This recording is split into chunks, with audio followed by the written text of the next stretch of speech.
हम लोग और हमारी बात में आज फिर आपका स्वागत है। दरअसल कोरोना वायरस लगातार देश में अपने पैर पसारता जा रहा है। न सिर्फ मध्य प्रदेश बल्कि देश के कई हिस्सों को एक व्यापक तरीके से इसने अपनी गिरफ्त में लिया है। विशेषज्ञ और एम्स के डॉक्टर तो यहाँ तक कह रहे हैं कि इसका नया म्यूटेंट एरोसोल है, यानी हवा में बहुत तेजी से फैलता है, यहाँ तक कि हवा में काफी देर तक रह सकता है। इसलिए अब नीति आयोग सहित अन्य विशेषज्ञ ताकीद कर रहे हैं कि घर में भी अगर आप रह रहे हैं तो मास्क को पहने, क्योंकि घर का अगर एक सदस्य भी संक्रमित होता है और यदि वो खांसता है या छींकता है तो कोरोना वायरस के जो वेपर्स हैं वो हवा में काफी देर तक रह सकते हैं। भले ही वो शख्स उस कमरे से बाहर चला गया हो, लेकिन वो वायरस हवा में काफी देर तक रहता है। ऐसा अब तक के शोध में बात सामने आई है और यही वजह है कि एक व्यक्ति 400 से ज्यादा व्यक्तियों को संक्रमित कर सकता है, क्योंकि अब वायरस एरोसोल हो चुका है, यानी हवा में आ चुका है और काफी देर तक जिंदा रहता है। इसलिए ताकीद की जा रही है कि ज्यादा से ज्यादा मास्क पहने, घर के अंदर रहें तब भी मास्क पहने, दो लोग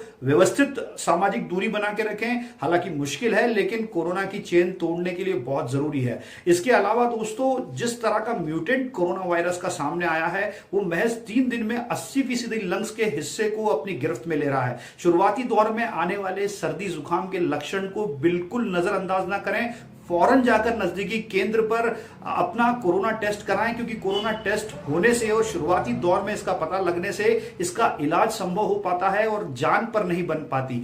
और आपको बताना चाहूंगा कि इसे रोकने के जो उपाय चिकित्सा विज्ञान में दिए हैं वो अपनी जगह है ही, लेकिन रोजाना की जो घरेलू उपचार होते हैं उसमें हमें जो है गर्म पानी का सेवन और भाप सुबह और शाम जरूर लेना है, क्योंकि ये एक ऐसी कारगर दवा है जो कोरोना के इस वायरस को बहुत ज्यादा देर तक टिकने नहीं देती और बहुत सारे लोगों को बहुत हद तक घरेलू उपचार के माध्यम से बचाती है। दोस्तों याद रखिए, कोरोना के इस नए म्यूटेंट में जरा सी भी नजरअंदाजी आपकी जान पर आफत ला सकती है, खासकर उस दौर में जब अस्पतालों की व्यवस्था चरमरा गई हो, उस दौर में जब ऑक्सीजन की किल्लत पड़ रही हो, जीवन रक्षक दवाइयों की हालत खस्ता पड़ी हो। तो ऐसे में एहतियात ही सबसे बड़ी सुरक्षा है। इसलिए व्यवस्थित सामाजिक दूरी रखें, वैक्सीनेशन का ज्यादा से ज्यादा पुरजोर जिसे कह सकते हैं सहभागिता दर्ज करें और जिसे कहते हैं सामाजिक दूरी उसका पूरा पूरा पालन करें, तभी कोरोना की चेन टूटेगी और हम कोरोना को हरा पाएंगे। जय हिंद दोस्तों।